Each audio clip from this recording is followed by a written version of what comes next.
Maybe. Welcome, everybody, to another live stream on the Apex Communications Network. You will notice that we have a old friend of ours that has come back to us after experiencing recovering from some shoulder surgery. And so thank you to everybody that has reached out and wanted to check in on Jon over the last week or two. He is, doing well. The recovery process is in order, and in his saying, it's just, about advancing the cause one step at a time, day by day, and that's how he's taking it. So, Jon, welcome back to hanging out with us. Thank you. It's good to be here. So outside of the shoulder surgery, everything been good? Doing all right? Yeah, yeah. Everything's good. Family's healthy. Dogs seem to be fine. Summer's on the getting ready to come at us. So yeah, it's good time. On the horizon. I know that Yeah, that's when we had that little bout of like cold and snow in May. It was just everybody else was like, this is the icing on the cake. Here we yeah, are. yeah, yeah. Like whatever it was, 17th, 16th, whatever it was of May, you had snow. It's like that's pretty cool in Yeah. Ohio.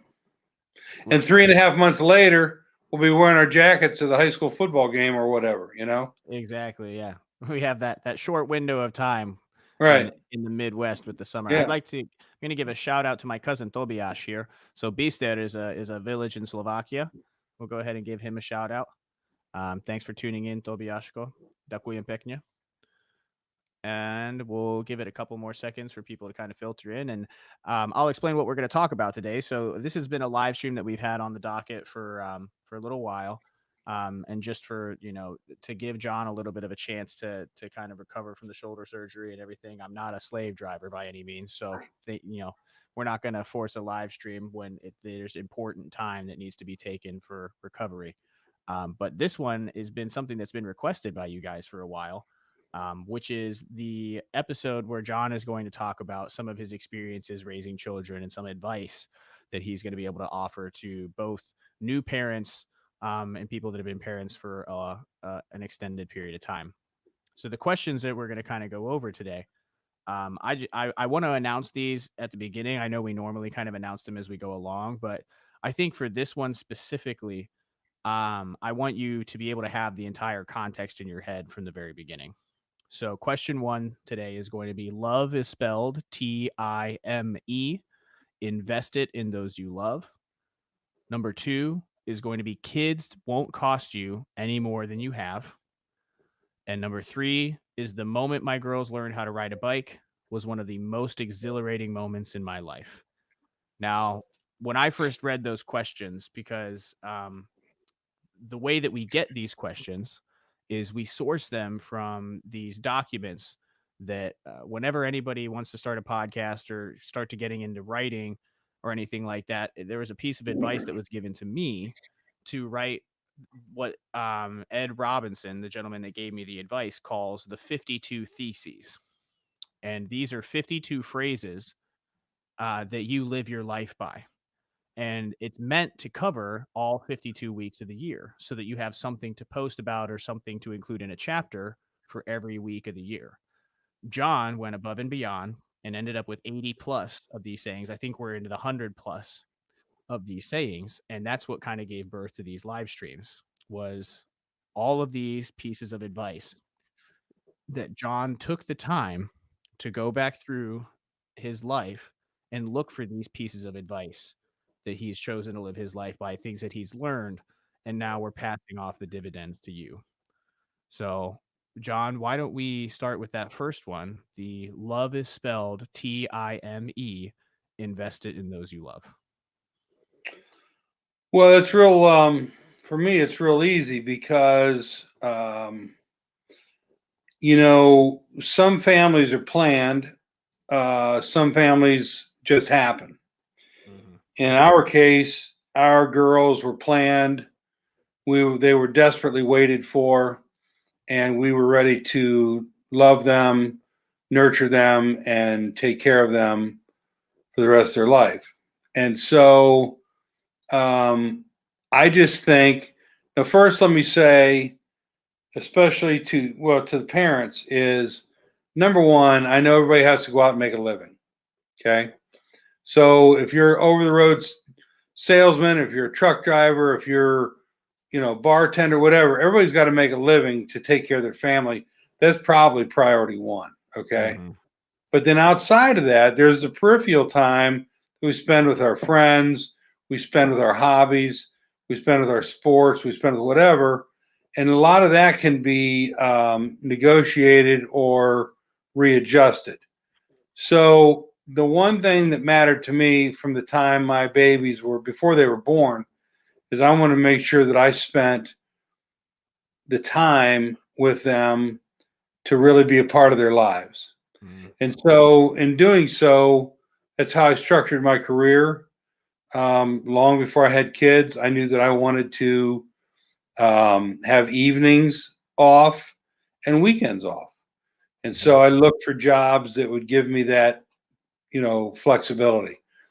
And that's what I found. And that's where I ended up making my career. But, everybody, the one non-renewable resource is time. Mm-hmm. And you never get it back. You never, ever, ever get it back. Amen. And so I made up my mind that I was going to spend every moment that I possibly could with my girls, raising them. And I did. Now, in that true story, I lost friends. I lost opportunities for hunting trips, fishing trips, in at least one case, a promotion. But I just wanted to make sure that I spent all the time that I could with my girls so that they would feel the love and nurturing that we wanted to do. Girls especially get their self-esteem from their fathers, not from their mothers. Mm-hmm. And so I wanted to make sure that my two got their share of self-esteem, and boy, have they. So, but they just, but anyway, I just think it's critical to spend all the time you can to have a good, healthy, loving relationship with your kids. Yeah, I agree. And something that I love about you and the way that you convey things is that you're able to kind of help people see a path forward even if they've gone off the beaten path, right? Okay. And so something that I want to address is if there's somebody out there listening that feels as though they're kind of going through a crisis, maybe where they are having this come to Jesus moment where they've realized that they haven't been doing that, they haven't been investing their time correctly, they've been X, Y, or Z. How do you recommend that they go about learning to invest their time correctly, but then also trying to rebuild those bridges without um drowning in the guilt of the fact that they neglected to do that for so long? Well, listen, I've thought about this many times. When I don't care if you're 75 and your kids are 40, as long as God puts another breath of air in your lungs, you have an opportunity to legitimately, sincerely patch up or make up for whatever time you have left. Mm. Okay. So you have to but you have to make sure that, for example, my girls caddied one year. And the one of the foursome came and said in almost like a bragging way how bad his young daughter was crying when he left because he was going to go golfing and she wanted him to stay home with them. Now my daughters were standing like 3 and 9 on the foursome, so they were across from each other.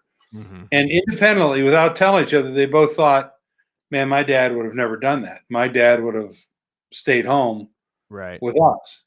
And so they went on, and then they got together. And one of them, if not both of them, said they had a sick spot in their stomach just listening to the story.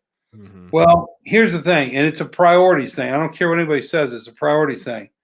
Do you want to spend 4 or 5 hours golfing, or do you want to spend 4 or 5 hours with your children.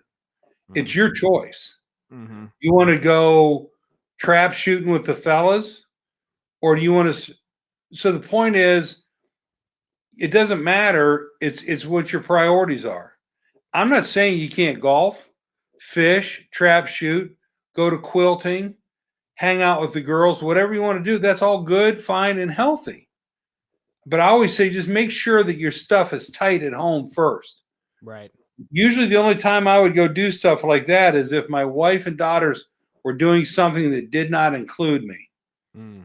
I'd go and hang with my buddies or do whatever it is that I do. Right. But, and again, everybody can justify it however they want to justify it. But if T.I.M.E spells love, you got to spend the time with your kids. And if you're not, then that's your call. But in my case, I made it crystal clear. Number one priority in my life was my family. And so that's just the way I spent my time. And looking back, the friends I lost, no loss at all. The time I went, hopefully God will give me enough air in my lungs to do the things, go fishing with friends or hunting or whatever it is that I want to do. But my number one priority was to spend the T.I.M.E with my girls, and that's what and if friends wanted to come along, I have a dear friend of mine. We used to run around just like we always did. We just took my girls with us. Mm-hmm. And so it's just and he was cool. He understood the situation. He too had two daughters. And so he understood my girls were young and how important it was for me to spend time with them. And so we went and just did everything we was normally going to do. We just took my girls along as well. So Yeah. And that actually, I mean, before we move into the second question, I want to explore that specifically, taking your girls along with you, right? You just recently went on a vacation, and it was the entire family, getting into a car and then pictures from the Grand Canyon and all these amazing things. And we talked about how, in my eyes as a kid growing up, those were my favorite memories. Driving right, across the country with my family, getting to the point where we kind of want to murder each other after 30 hours in the car together, but seeing the Black Hills with my dad and looking at Mount Rushmore, going to Yellowstone, and these types of things. And now this is not when your girls are little anymore, but this is when your girls are now, in their late teenage years, early 20s. 20 and 21. Yeah, so 20 and 21. And that foundation that you set as children now carries into that 20-year plus time range, and you're going on these vacations and still have those amazing family bonding moments because of Right, that precedent right. that you set. Just like the other day, I had to go to see a doctor, hour away. 20 and 21 years old, both my girls go, "Hey, Dad, we want to go too." Jumped in the vehicle with me. We went up to see the doctor. They stayed in the car. I was in there for about an hour and a half, and then came back out. We went and caught lunch. That's something else I want to point out to you too. Mm. When we were on our way home, my one daughter wanted Chick-fil-A, and my other daughter wanted Arby's. So I said, perfect. We went to Arby's, and then we went to Chick-fil-A, you know, and we Simple got as that, everything huh? done we needed to get done. Yep, And simple so as that. everybody was happy. Priorities were hit. And we had, we went through the Cuyahoga Valley Forest and our national park, and we just had a Mhm. huge time coming home, laughing, having fun, the whole thing. Yep. But where's the crime in taking? I don't want to be a pope. Where's the crime in taking the time? Where's the crime in me driving to Arby's and then going up 5 or 6 blocks, turning left, and go through Chick-fil-A? Where's the crime? We still spent the time together. That's what was most important to me. Oh yeah. So My mom talks about it all the time, and she's like a little kid that just found a entire tub of bubble gum every time all of us are in the house together, yeah, because my sister's moving at a million miles an hour. I'm doing what I'm doing. My little brother is 18, so he's doing his thing. But whenever we're at the dinner table, it's like a comedy show. I mean, I don't think we've gone a single family dinner without somebody getting food stuck in their nose because they started laughing mid-bite, No. or somebody having to leave because they like spit water on themselves or something like that, because it's just so we're so raw with each other, and we've been that close-knit family for so long that it'll our dinners will go from a comedy show to a Shakespearean, drama, back to baseline, to everybody's talking about their problems and what's making them happy in life and what issues they're encountering, from all the way from my dad down to my youngest brother. And that all happened because they took the time to build that relationship between all of us. And we didn't notice it before, but now that I'm 25, my sister's 22, and my brother's 18, all three of us realize that the only reason why we're so close knit as siblings is because my parents were very purposeful Right. about that kind of stuff. I have a friend that I'm told has a couple $1 million condo in the Carolinas. He's invited my wife and I to join them several times, many times. I never did because my girls weren't invited too. Now, I'm not saying there's anything wrong with going and doing stuff like that on your own. Right. But in my case, I wanted to spend the time with my kids more. Now, I had another friend that invited us to go to the Big Ten championship. But guess what? Everybody was invited. And so we all went as a family out and enjoyed that time with friends, but together.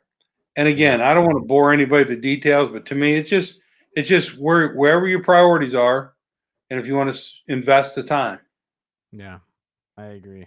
I'm gonna move us into the second question here, because I think this is something that a lot of people struggle with.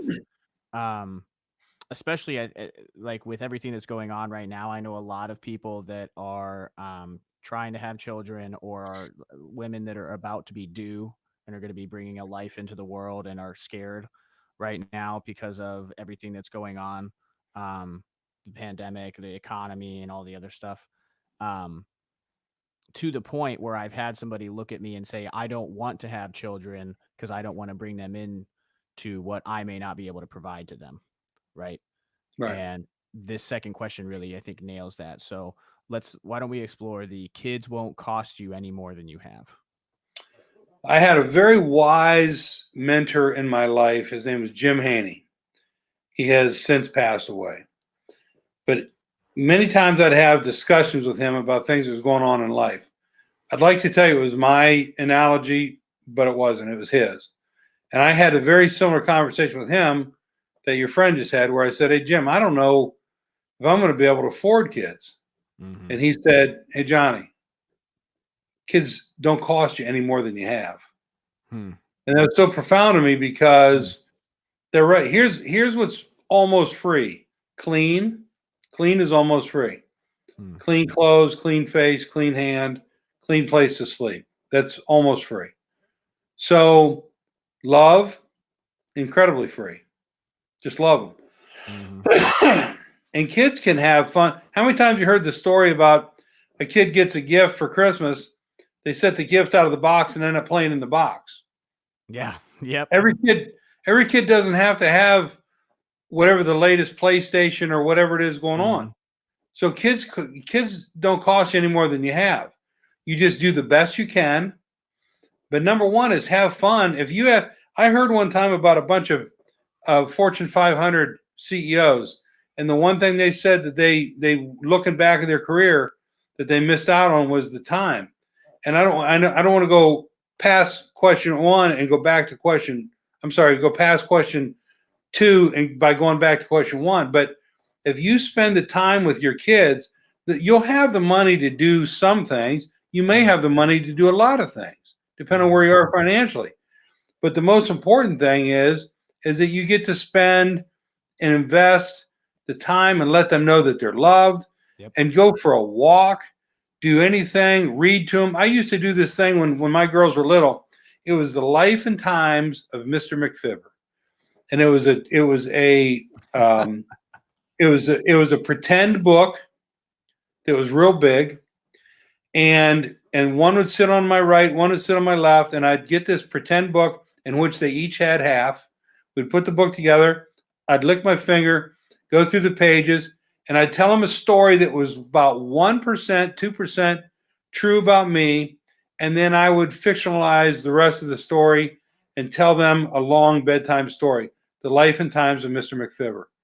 Didn't cost a thing. To this day, magic to them. To this day, they loved it. What did it cost?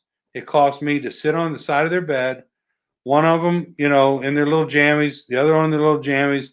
And what else was funny? One of them would screw up the pages, flip the pages of this imaginary book. And so I'd be telling them a story about me working a team of horses with the Amish, and they'd flip the pages, and I'd go right into the time I spilled milk all over myself when I was eating cookies. Like that was the story 3 chapters up, That's awesome. Yeah. Yeah. And then I'd go, no, girls, who did that? We can't do that. Then I'd go back to 26 imaginary pages and finish telling the story. It was free.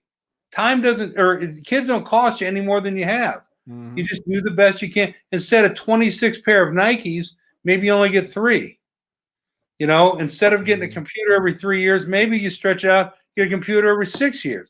But the point is, they don't cost you any more than they have. You just can, instead of getting a bunch of candy, maybe you only get to eat apples. But on and on and on. Yeah. That's what that means. Well, and I think too, kind of with that last little sequence that you went on there, instead of this, or, instead of a new computer every 3 years, we're doing this. I think that mixture between 1 and 2, kids won't cost you any more than you have in the time. My dad did well for himself, right? I mean, we didn't really ever struggle as a growing up that I can remember, but all of my clothes were 2nd or 3rd degree hand-me-downs from my cousins. Right. My favorite pair of running shoes were my cousin's running shoes prior to being mine. And we had to learn, like, we didn't get a whole bunch of toys, and all this other kind of stuff. It was more practical stuff. But my parents were always very big on being able to go outside and being able to be thankful and be able to have fun with what you have, not with what you want, because they were very big on when you have something and you may not have, you see another kid, right? This whole grass is greener type of thing as a child. You see another kid with a cooler toy, or you see another kid with the newest shoes or a new t-shirt or whatever else. They were huge on learning to be grateful with what you have, not envious of what other people may have. Yeah. And I think that that's something that when, as a parent, looking back, obviously I'm not there yet, but I've talked to a lot of my friends that, oh, I wish that I could give my kid what I didn't have, as growing up. But then I'm thinking about it, and then I ask them, I'm like, outside of, some very outlier scenarios, I'm like, would you have made it different? Would you be who you are today if you hadn't had that time? If you hadn't been forced to have more fun with the box than the toy, or been creative rather than just having an iPad. I that's something that I think about a lot, is watching people that take their children and give them an iPad and then let them zone out for hours and hours at a time, rather than investing time or for like taking them and teaching them to be creative, or there's these other things. What is that doing to the relationship? They're looking at the technology now as their parent, I think, right. in my head. I'm curious what your thoughts are on that, like maybe over technologizing the kids early on, or do you think that that's having an effect on their ability to be creative, or even be bored? I feel like kids aren't even okay with being bored nowadays, or letting their mind just go blank, because they're constantly having to be plugged into something. Right. Well, listen, I'm sure there's data that'll prove that all this technical stuff is great for kids. I'm sure there's data that'll prove it's terrible for them. Mm-hmm. I know, again, living on the line that was between poverty and middle class growing up, some of the magical times when my dad and I would go for a walk just out in the field or in the woods, and he would take his pocket knife and he'd cut off a walking stick, one small for me, one bigger for him. And he would round the edges off with his knife and make it perfect. And they looked almost identical, just difference in size. And we'd go walking through the woods and jumping rabbits and doing whatever it is we did. That's not very high tech. But boy, sitting here all these years later, it was magic. I can tell you that it was magic because I was able to spend the time. The bad thing about, in this day and age, we all have to know how to use computers, cell phones, or you'd be left behind. Right now, all the schooling that's going on in home, if you don't have a computer at home hooked up to, Wi-Fi, the internet or something, you can't get educated right now. Okay, so I understand the value of all that stuff, and it's really good, but it shouldn't be everything. There again, so many parents use these things as babysitters. They turn on the TV, they turn on the laptop, they do whatever, and they let the kids sit there in the back of the car and do nothing while they're traveling. It gives them peace. There's some good to that, some not so good. Right. But again, let's go back to the onset of this whole thing. I think that everything in moderation. If you're doing all that stuff and your kids have all that technology and all that stuff, that's probably fantastic. But the real question is, are you giving them the real mommy and daddy time? Are you spending the time when you can to enjoy the time with them, to love them, to do all that stuff? And then the one thing too, like with my girls, with the technology, as you know, you get on the internet, it can take you anywhere, and it can take you places that young kids should not be. Right. So the one thing I always made sure of is my kids knew, let me find out one time that you went someplace you shouldn't be, and I will drive a fire axe through that computer. We're not going to put up with that nonsense. And you know what? At 20 and 21 years old, they tell me now how that resonated with them back then.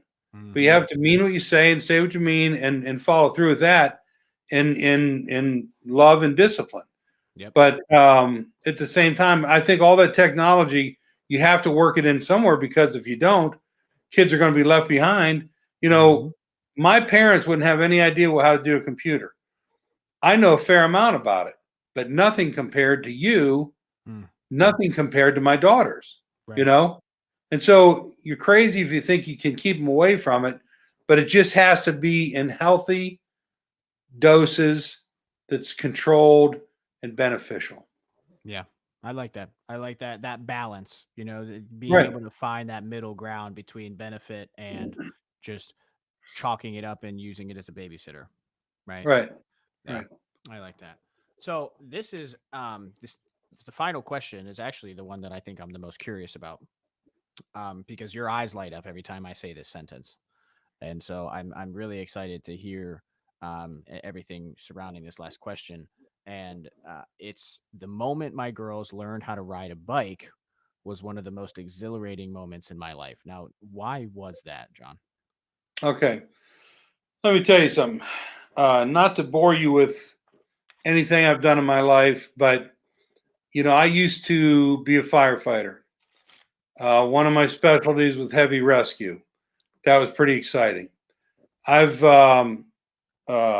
fly fished the Bighorn River in Montana with a Crow Indian guide. Pretty exciting.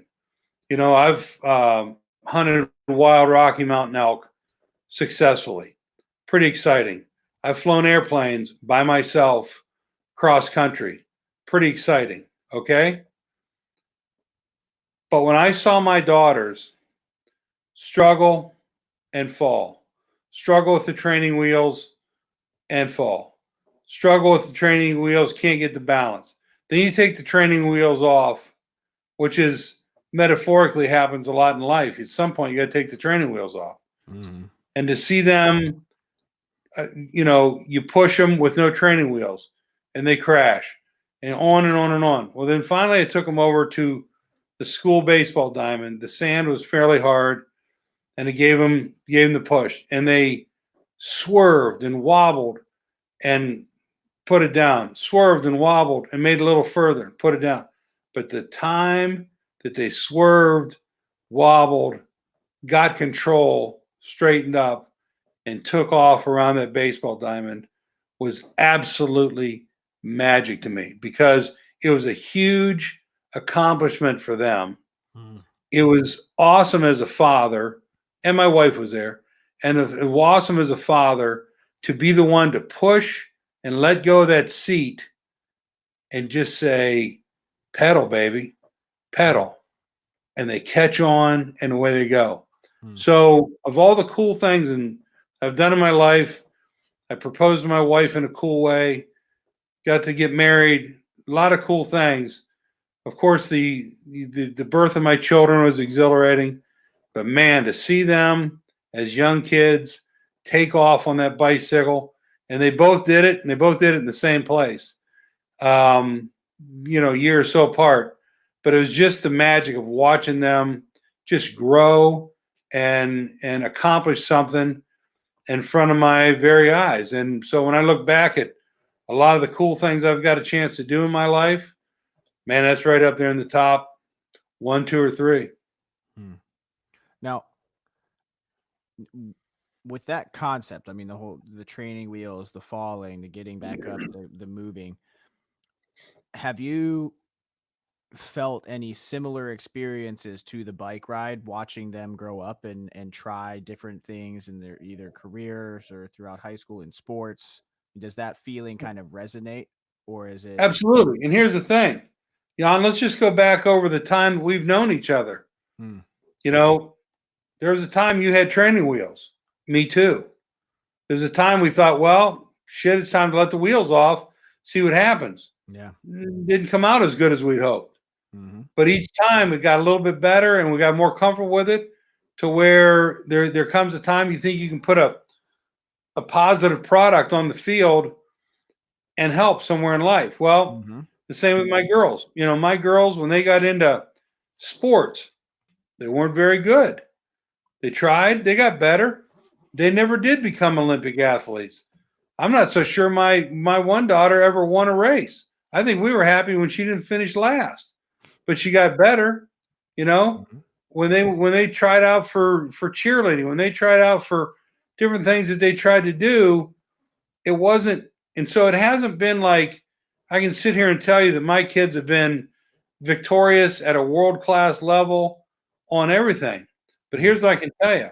Because of the learning, because of the people that were mean to them, all the different things they were able to overcome over the years, you've met my girls. Right now, when I put my girls out on the field, it's a pretty good product. Mm-hmm. And I think they're going to be beneficial in society. I think you're going to be able to handle a few bumps in the roads, some ups and downs.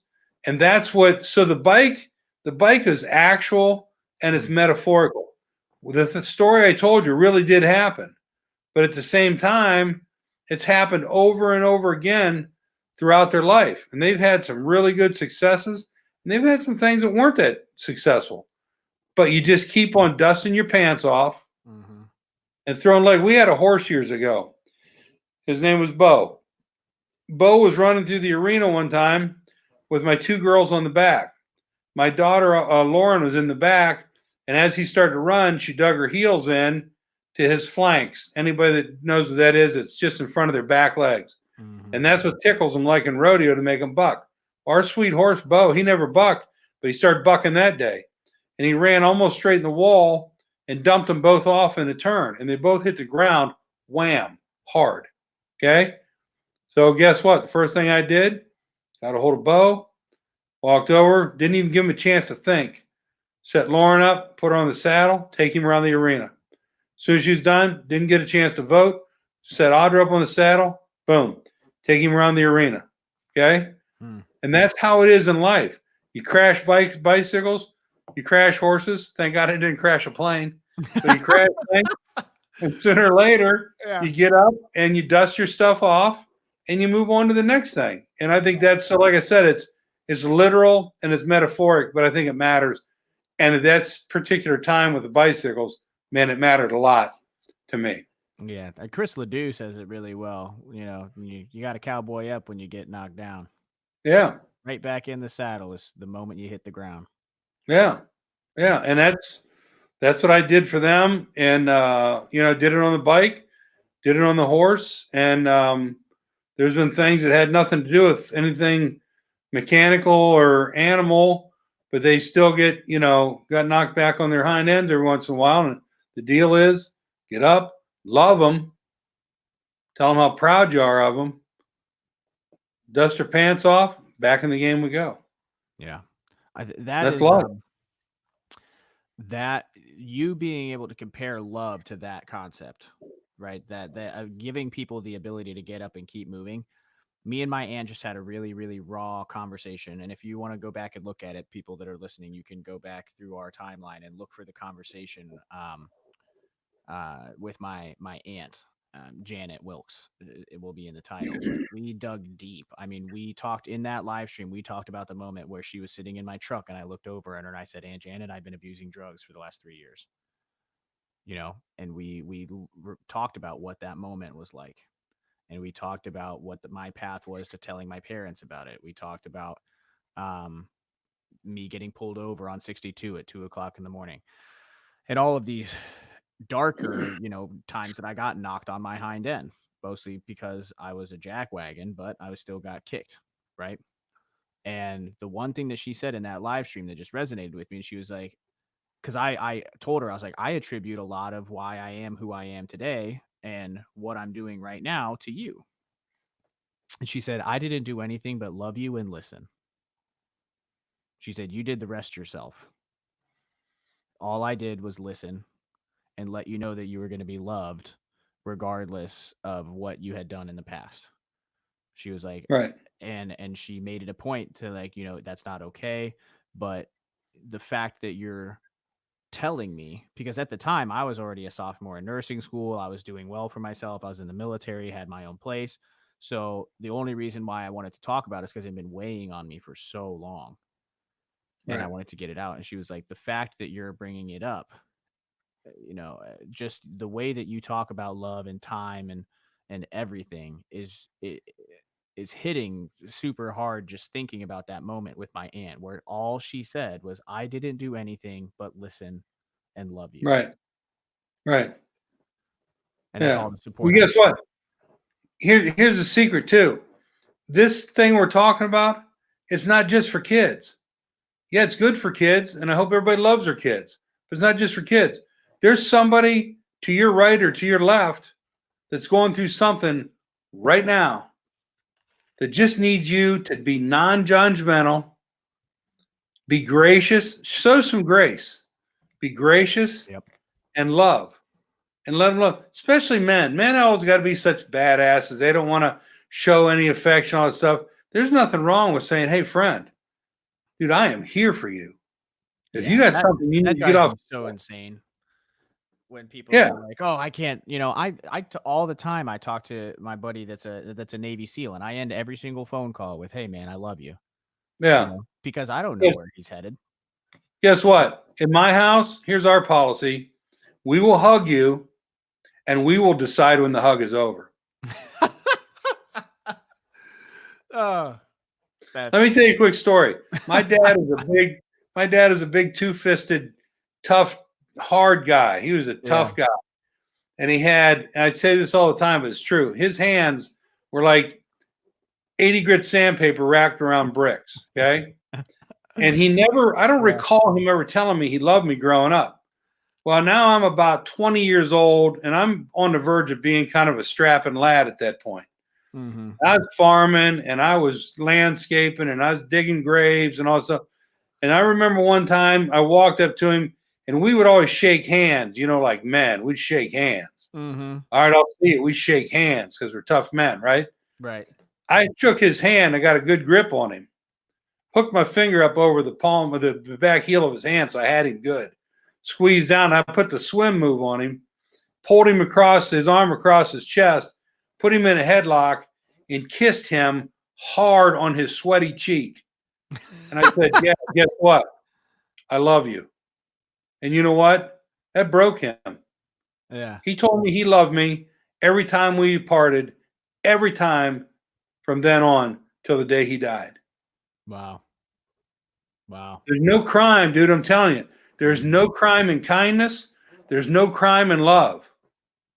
Yeah. And I don't care how big and burly and badass everybody thinks they are. I'm going to tell you what, there's nobody. I watched my dad choke a cow unconscious with his bare hands. There's nobody tougher than that. And he was that guy. But guess what?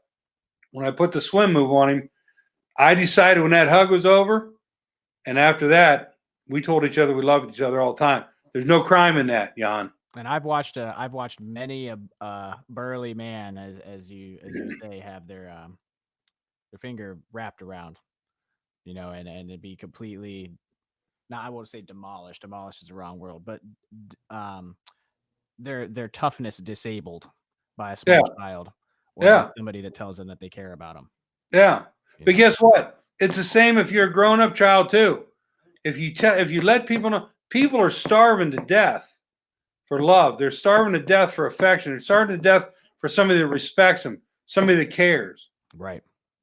And so it doesn't matter if they're a baby, if they're a toddler, or if they're your 71-year-old grandfather. Mm-hmm. They probably need somebody to just go ahead and jerk them in close, give them a kiss on the cheek, and go, guess what? Whether you like it or not, I love you, and I will decide when this hug is over. Yeah. It is absolutely that statement right there is people being thirsty for that, and needing it more than ever. I think that's a big reason why this segment specifically does so well, why we have thousands of people that watch these videos week to week. Because they want that raw emotion feeling, right? It's me and my little brother, like I said, Sam is 18 years old, right? And so I'm at this point on the other side of being a jackass 18-year-old and trying to go back and say, listen, this is how I thought when I was your age. This is what I learned in the time from 18 to 25. This is what I wish I would have done different. And one of my big things to him all the time is some of the mantras that I've adopted from just being around you, right?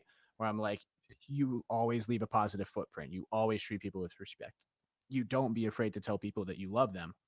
And he was talking to me the other day, and he was like, it's crazy to him what the standard is for a good guy these days, right? He was like, and he was joking, but he was like, basically all I need to not do is not cuss at them, and I'm a good guy.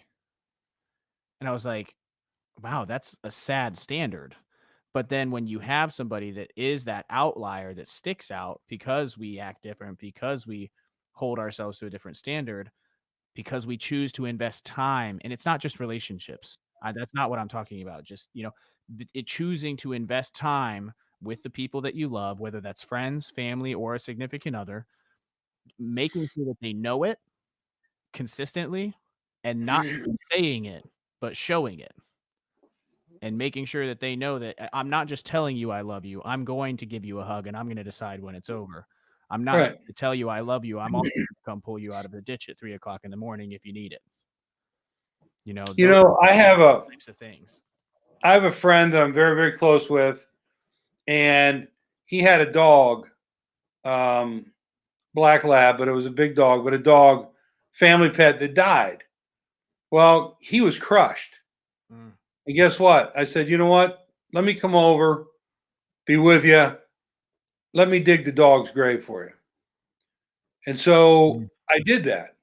Well, that was more love than giving him a hug at that point. Be there with him, dig the dog's grave, be a part of that really, really painful moment in his life.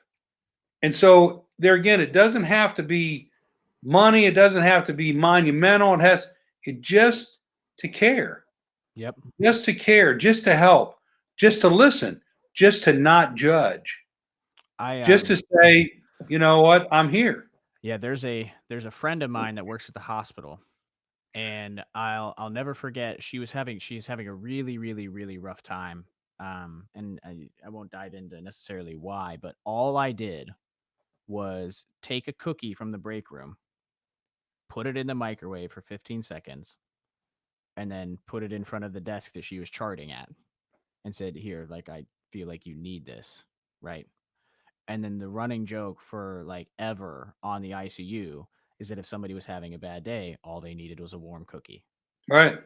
right? And she remembers that to, I mean, all when that was over Forever. 10 years ago. Yeah, forever. And still now when I go to the ICU, I ask her, "Are you having a warm cookie day?" And she says, "No, I'm okay." Yeah. You know? And uh, now that you point it out like that, I'm running through all these different moments in my life that you've taken the time to do something so minuscule. It seems to you at the time so minuscule, and then it just has this ripple effect. Yeah. Yeah. Jan, how many times we talked about, the old couple that's struggling to get the walker in the car? Mhm. Well, when you're young, you push a couple buttons, you slam the thing shut, and you set it in the car. To you, it's nothing. It took you 15 seconds, right? Right. But to them, it's monumental. We got an old guy standing there wobbling. We got a woman trying to keep him from falling, plus fold the cart up. Yep. And somebody just sashays through, folds it up, sets it in there, opens the other door. They get in, down the road you go. You don't have to know my name. You don't even have to tell me thank you. Yep. You made somebody just a tiny bit better that day. How many Yep. seconds do we talk about all the time? 7 to 10 or 5 to 7 to 10. 10, 7 to 12 seconds, right? Yep. Change people's lives in 7 to 12 seconds. Easy. Easy peasy. Well, we're gonna be wrapping this up. If you guys want to stick around for the next 10 or 15 minutes, I'm going to be starting up a live stream here right after we're done with our friend John with a gentleman named Sean Archer. He's an ICU nurse that's currently in Massachusetts, helping battle COVID on the front lines. But John, I'm so glad to have you back, brother. I've been missing out on my Wednesday nights. I'm looking forward to starting these back up again. Um, and as always, I mean, just I look forward to my Wednesdays now as almost like a meditation for me, because there was times where I've talked to you at 4 o'clock in the morning driving to Dayton. We There have. are times where I've, talked to you in the middle of the night because either my mind's reeling or your mind's reeling or whatever. And Yeah. and to be able to know that at a set time, I'm going to get access to sit down and have a good conversation with you. I can't wait until we get to do these in person again at the Yeah. studio. Yep. Um, Looking forward to it. In the and I meantime, we'll do what we can do. Amen to that. So if you guys want to tune in next, we'll tentatively say next Wednesday at 7. Me and John will come up with some new questions and new topic that we'll address. I appreciate it as always. Thank you for coming in, hanging out with us here at the Apex Communications Network. Until next time, I'm Jan Almasy, and this has been another episode with our friend Jon Dietz. See you.